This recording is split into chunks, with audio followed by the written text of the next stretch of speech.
తెలుగు సంబరాల తీయదనం అలనాటి రుచుల సరికొత్త రూపం పరంపర స్వీట్స్.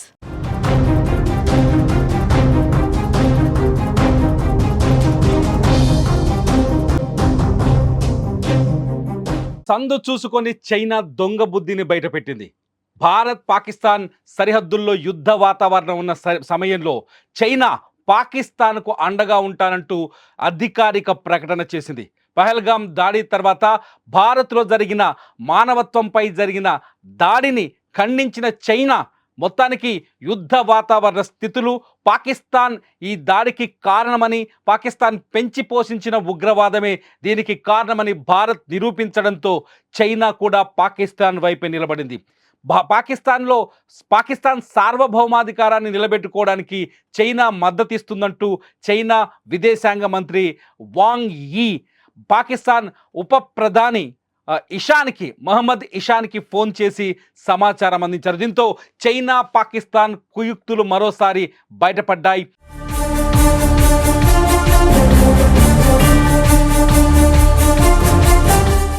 భారత్లో ఉగ్రవాదానికి, పెచ్చుమీరుతున్న ఉగ్రవాదానికి, కశ్మీర్లో కొనసాగుతున్న రక్తపాతానికి చైనా కూడా మద్దతిస్తున్నట్టుగా మరోసారి స్పష్టమైంది.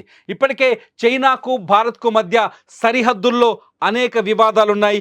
ఈ వివాదాల నేపథ్యంలో పాకిస్తాన్కి చైనా మళ్ళీ మద్దతు ఇవ్వడం, పాకిస్తాన్ ఒకవేళ యుద్ధం వస్తే, భారత్ పాకిస్తాన్ మధ్య యుద్ధం వస్తే పాకిస్తాన్ వైపు నిలబడి ఉంటామని చైనా ప్రకటించడంతో ఒక్కసారిగా ప్రపంచ దేశాలన్నీ నివ్వెరపోయాయి. నిజానికి ఏప్రిల్ 22వ తేదీన కశ్మీర్ పహల్గాంలో మానవత్వంపై దాడి జరిగింది.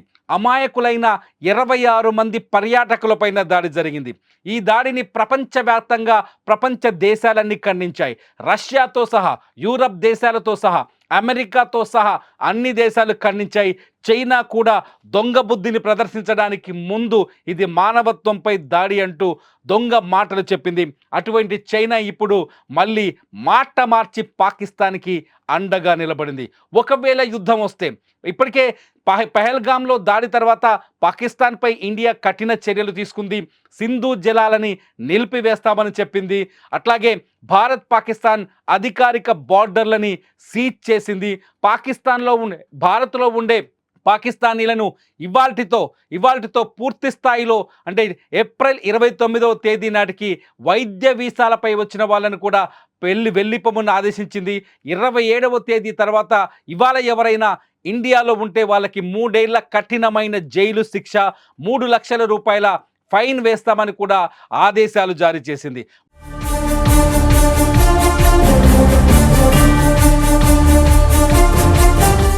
మొత్తానికి పాకిస్తాన్ పైన కఠినమైన చర్యలు తీసుకోవడంతో చైనా తట్టుకోలేకపోతుంది. భారత్ ఇటు పాకిస్తానీ సరిహద్దుల్లో తన సైనిక సామర్థ్యాన్ని, నావికాదళ సామర్థ్యాన్ని, ఆర్మీ బలాన్ని, ఇండియన్ ఎయిర్ ఫోర్స్ బలాన్ని, శక్తి సామర్థ్యాన్ని ప్రదర్శించడంతో చైనాలో కూడా భయం పుట్టినట్టుగా చాలా స్పష్టంగా అర్థమవుతుంది. అందుకే చైనా తమ వ్యూహాత్మక భాగస్వామి, వ్యూహాత్మక స్నేహితుడైన పాకిస్తాన్కి అండగా ఉంటామంటూ అధికారికంగా అంతర్జాతీయ వేదిక పైన చైనా విదేశాంగ శాఖ మంత్రి వాంగ్ యీ ప్రకటించడం ఇప్పుడు భారత్ చుట్టూ చైనా చేసిన కుట్ర ఏంటో బయటపడినట్లయింది. ఇప్పటికే చైనాకి భారత్కి మధ్య సరిహద్దు వివాదాలున్నాయి. 2020లో లద్దాఖ్లో చైనా భారత్ లోపలికి చొచ్చుకొచ్చేందుకు ప్రయత్నం చేసింది. అక్కడ LACని దాటి భారత్లో చొరబడేందుకు చైనా సైన్యం ప్రయత్నించింది. ఈ ప్రయత్నాన్ని భారత సైన్యం చాకచక్యంగా తిప్పికొట్టింది. ఇండియన్ ఆర్మీలో సంతోష్ అనే మేజర్, మన నల్గొండ జిల్లా సూర్యాపేటలో పుట్టిన సంతోష్ అనే మేజర్ ఈ చైనాపై పోరాటంలో వీర మరణం పొందాడు. పాంగాంగ్లో జరిగిన దాడిలో వీర మరణం పొందాడు. ఆ చైనా కుట్ర ఇంకా దేశం మర్చిపోలేదు. చైనా వస్తువులపైన లద్దాఖ్ దాడి తర్వాత చైనా వస్తువులపైన, చైనా యాప్లపైన భారత్ నిషేధం విధించింది.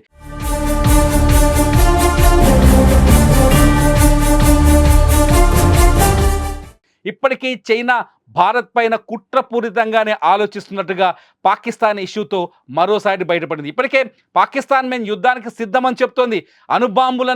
అణుబాంబులతో భారత్పై దాడి చేసేందుకు రెడీగా ఉన్నామని చెప్తోంది.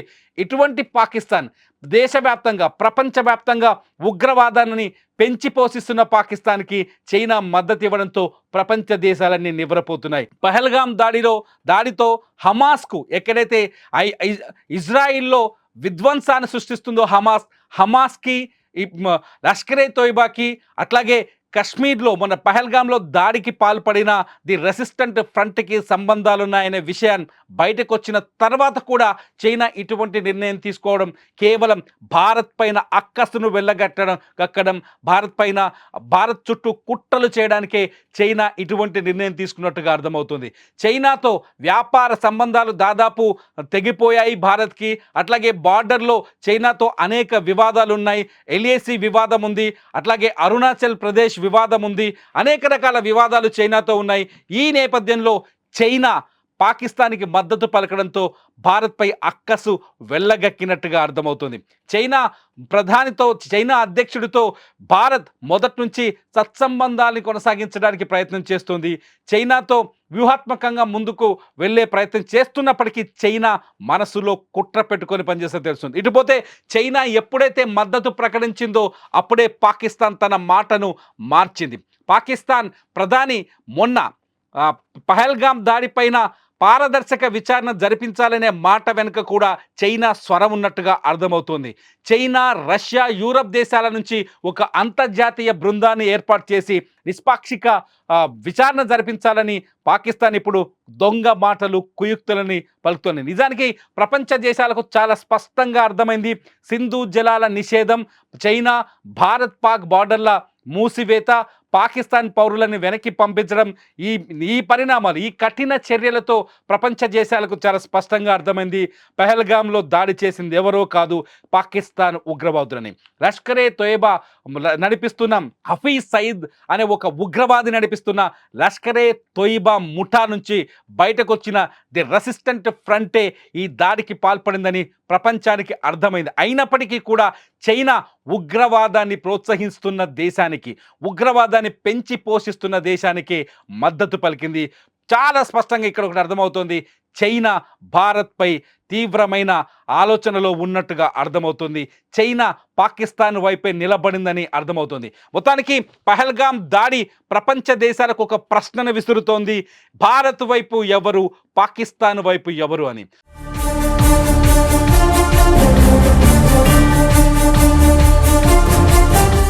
పాకిస్తాన్ వైపు నిలబడడంతో రష్యా, యూరప్ దేశాలతో పాటు ఇతర దేశాలు ఎటువంటి నిర్ణయాలు తీసుకుంటాయన్నది ఇప్పుడు ఆసక్తికరంగా మారింది. ఇప్పటికే లండన్లో స్కై న్యూస్లో పాకిస్తాన్ విదేశాంగ శాఖ మంత్రి ఒక కీలక ప్రకటన చేశారు. పహల్గాం దాడి తర్వాత కేవలం అమెరికా, ఇంగ్లాండ్ లాంటి దేశాల కోసమే మేము ఉగ్రవాదాన్ని పెంచి పోషిస్తున్నామని చెప్పారు. కేవలం అమెరికా, ఇంగ్లాండ్ ప్రోత్సాహం ఉగ్రవాదం వెనుక ఉందంటూ ఒక ఆరోపణ చేశారు. అప్పటికే ఆ ఆరోపణలతో పాకిస్తాన్ ఉగ్రవాదాన్ని పెంచి పోషిస్తున్నట్టుగా ప్రపంచ దేశాలన్నింటికీ అర్థమైంది. ఈ నేపథ్యంలో ప్రపంచ దేశాలు, యూరప్ దేశాలు, అమెరికాతో సహా ఇతర యూరప్ దేశాలు ఎటువైపు నిలబడతాయి? చైనా మద్దతిస్తున్న పాకిస్తాన్ వైపు నిలబడతాయా, లేకపోతే శాంతికి సిద్ధంగా ఉన్న భారత్ వైపు నిలబడతాయన్నది ఇప్పుడు ఆసక్తికరంగా మారింది.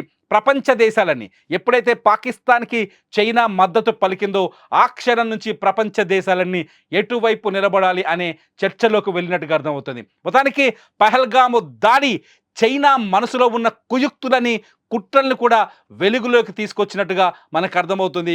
ఒకవేళ యుద్ధం జరిగితే, ఎందుకంటే బార్డర్లో యుద్ధ వాతావరణం కనిపిస్తుంది, యుద్ధం జరిగితే చైనా పాకిస్తాన్ వైపు ఉన్నట్టు తేలిపోయింది. మరి ఇతర దేశాలు ఎవరి వైపు నిలబడతాయని మీరు అనుకుంటున్నారు? ఈ వీడియో కింద కామెంట్ చేయండి. ఖచ్చితంగా మీ కామెంట్స్ పైన నేను మరో వీడియో చేస్తా. చూస్తూనే ఉండండి సుమన్ టీవీ.